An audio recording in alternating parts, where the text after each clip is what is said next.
Val community, I'm back to do a video, obviously. Okay, so I played some music this morning, and instead of just throwing them back in the old shelf, I thought of just showing you what I played. So I played like 15 records or something like that, one song from each record. So hopefully there's something you like. This is the theme here is psychedelic and progressive music, because that's the shelf I have up at the record player. So this is my pop and rock and jazz and Swedish prog and metal, but upstairs is my psychedelic and prog collection, really. So I just pulled and played.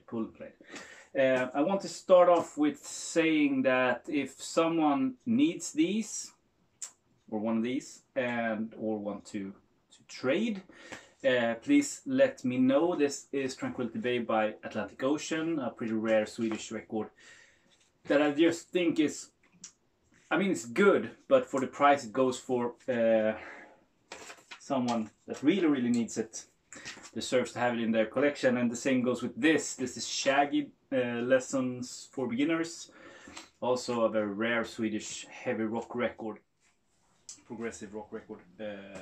And the last one is Stenblomma, Alla träd har samma rot, one of the most sought after silence records, actually, with the lyrics sheet. So yeah, just let me know if you're interested in trading those for something equally valuable. Yeah, so starting off, what I played this morning, I started it off with something pretty mellow, Third Ear Band, and I didn't play the first song because I wanted to have something a little bit more powerful when I started my day. So I played, let's see here, the first side, the second track, called Earth. Really good. This is earthy and world music-ish, progressive, psychedelic, everything all in one, jazzy almost in the feel, like Don Cherry did jazz, really good. Obviously classic. This is from like 73, also a masterpiece in my opinion. This is Richard Twice. They only released one record, and this is fantastic. If I Knew You Were the One is the track to go to on this record, so check that out. I don't have time to do sound samples and stuff like that. It's just too time consuming, and the music is stopped in different countries and stuff like that. So if you're interested in something, just check it out for yourselves. Here on YouTube, The Finest Poet is another track from this record that is fantastic. Now there's a mini documentary on Vimeo, I think. It's Vimeo, but you can Google it, of Richard Twice, why he left, one of them at least, left the music industry and did other things in life. Really interesting. Next one, also a masterpiece. It reminds me, oddly enough, about Roy Harper's Stormcock. It's a little bit this sort of progressive, maybe even a little bit psychedelic, mostly progressive, I think. Poppy at times, just like Roy Harper, but very folky and traditional, if you know what I mean. This is Mick Softly's Sunrise, 70 something. Gatefold sleeve, highly recommended, highly recommended. And if you want to check one track out, the one that I played this morning was Time Machine. That's the go-to track in my opinion, but there's a song called Ship that is also fantastic, so check it out. I played this because I put an order in for a used record store in Gothenburg, had 3 records by this artist that I needed. And this is in that pack, because this is in very rough condition, so I wanted one that sounds better. Now this is a very early press. The next one is a reissue, still early reissue, but a reissue. Hawkwind's first solo record, or solo debut record, maybe is the right term for it, on Liberty Records, and this is the blue and yellow Sunrise sort of label. If you have a solid blue Liberty label, that's a first press and goes for a lot of money. This is a second press, I think. But in this condition, it's hard to really appreciate it when it plays. Great space rock, not their best, but iconic. So I played that. This was almost like I didn't know that I had this, and I hadn't logged it on Discogs either, like in my collection. But I knew when I saw it, I knew that I owned it. This is Mutsi with Light of Your Shadow, but it's been a while since I played this. Fantastic. I mean, it's heavy psych, a little bit fussed out guitar work, you know the deal. I played the first track called Highway, but I read that The Light of Your Shadow, which is a 9-minute or 10-minute long song, and Jesse Flies is the songs to go to. I thought Highway was really good. So I'm gonna play this after I finish the video. But really good. I mean, a hidden gem in the Psych catalog. Not super expensive. And not expensive at all is this, which everyone should own if you're a fan of progressive music. This is PFM's The World Became the World. The English version of this, I think there's a Italian version also, but this is the English lyrics version. Everything by PFM that I have, and I only have 3, is fantastic. Great Italian symphonic prog, and I'm not a symphonic guy, but I mean, I don't like ELP or Yes and I mean those type of pompous symphonic, but this really works. So I'm still looking for their first 2 records in Italian, but it's very hard to find. But someday. Okay, so when I bought this, and I logged it on Discogs, I gave it a pretty bad kind of review or rating. I think 2 or 3 in rating. And this is very well known.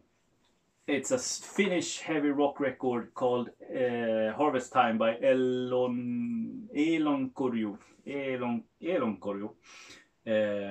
From 1972. This was really released in 2017 on yellow vinyl by Svart Records, and they do a terrific job in keeping especially the Finnish progressive heritage living, but also Nordic, Scandinavian prog. So thank you, Svart Records. Now, I didn't think that this was a masterpiece that everyone said that they were.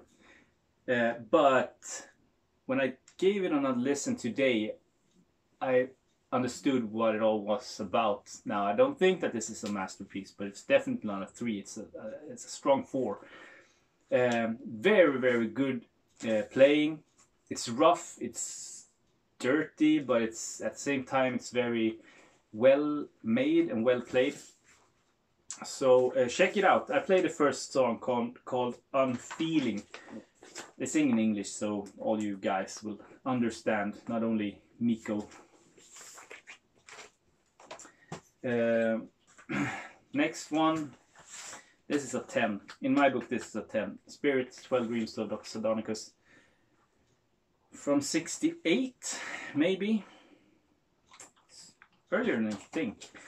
But it's a masterpiece. I ended up playing the entire first side because I wanted to play Nature's Way, but then I just segued into Animal Zoo and then kept on going. It's so damn good.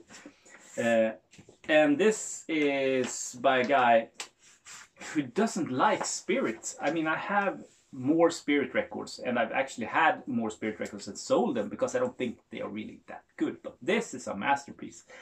I can't believe how they went from doing that and then ended up doing this. Mind-boggling.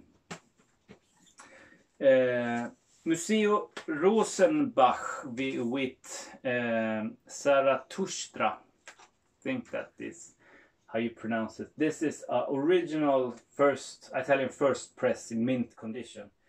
I had to sell my wife, my house, and my daughter to get this. No, I just kidding. This is a 2009 reissue on Sonnet. No, not Sonnet. Sony Music. It's an official reissue, at least. Sounds good. Really sounds good. This is hailed as the best Italian prog record by many, at least, but not me. I think it's a very solid record, great record. It's good, but there is so much fantastic Italian prog out there, and maybe this comes on the top 10. Maybe top 10. Harmonium, 1974, French or Canadian? French? They're singing French, but maybe Canadian. It's been a while since I played this. More mellow than I remembered it, but it's still a great record. I have the follow-up to that one, which if I remember correctly, is in my opinion a better record. But great, I think I got that in a VCLT by Chris Basket, or maybe Dr. Deadwax, but I can't remember. Okay, so Glass House by Gentle Giant. I was super stoked when I got this. This is with the window intact and the original inner sleeve there on the Spaceship label, but in perfect condition. It's fantastic condition. So really happy to score that, and I think that I have everything in Gentle Giant, with Gentle Giant that I need. So I could probably play any other Gentle Giant record, but fucking fly. Okay, so the next one, my wife didn't really love this, and neither do I, but I keep it because it's such an iconic, kind of obscure, goofy record, really. And I have a pretty decent Zappa collection, so this is in that collection. Feels wrong to just throw it away. I mean, and sell it, and I got it for a great price when I bought it, and even with Wildman Fisher. But it's unlistenable, really. It's nothing. It's not music. Even Metal Machine music by Lou Reed is at least something, music. But this is just street performance, a little bit of ranting, and I don't know, man. But I bought this the first time I was in New York. I found this in a store for just like $4 maybe. Vinyl is in perfect condition and with some ring wear, but other than that, it's in perfect condition. And this is, let's see here, this is in 2011, but I was floored back then finding this for that price, and it's gone up. So I don't know what to do really, if I sell it and buy something more interesting. But it's a obscure classic, I guess. So Mood Madness with Camel.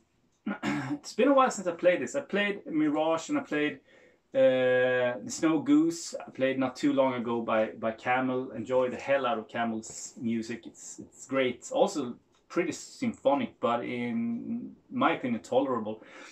But the reason I played this is because when I listened to the records, I also read the latest prog magazine, and it's like a 100-issue celebration sort of thing. And Mick Åkerfeldt from Opeth, he hailed this record and the guitarist Andy Latimer for his soloing on the song Lunar Sea. So I want to check that out. And sure, it's a good guitar track. But what really stands out from that track is the keyboards. In my opinion, great keyboard play. And this is on Decca. Camel's music records are easy to find, cheap, and great. Find them in good condition. They deserve to be in good condition.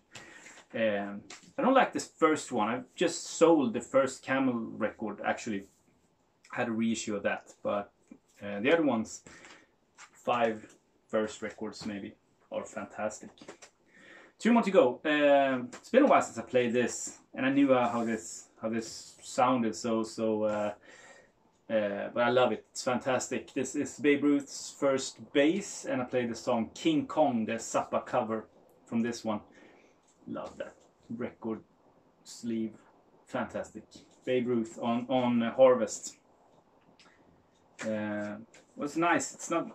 Hasn't been too long since I played this, but it's a great record. Really heavy blues rock. And the last one, I want to play something with Brian Eno. And first I pulled Taking Tiger Mountain by Strategy, which is one of my favorites. I love it. But then I flipped through the other ones, and at the end, because I keep all my records in chronological order by artist, and the last one I had with Eno in the Eno collection was Wrong Way Up with Eno and Cale. And I couldn't really remember how this sounded. So put this on, and it's fantastic. It's the perfect marriage between Talking Heads and Brian Eno. It's great music from 1990, yeah. European press, a little bit sought after nowadays. And back in the day, I remember when let's see here, his name was River. He did videos with his girlfriend way back in the VC. He bought a copy of Neil Young's Le Noise, or Lenoir, or Le Noise. And I missed the train on that one. It started to become a little bit more expensive, and he said he had a copy of that. He didn't like it, so he could send that to me. I think this is the thing. And I said, okay, so what do you want from me? And he said this one, because this was hard to find in the US, if I remember it correctly. And back in the day, I found this almost every time I was out crate digging. Really, it was like a $5 record any day. So I sent that to him, went to the next record store and bought this for like $2. Really. But this is probably back in 2000 and maybe 11, 12, something like that. So I guess you don't need to do that anymore. That's all from me. Hope there was something that sparked your interest. Check them out if you're interested, or leave me comments and ask questions, and I'll try to answer them. And I'll talk to you soon. Bye.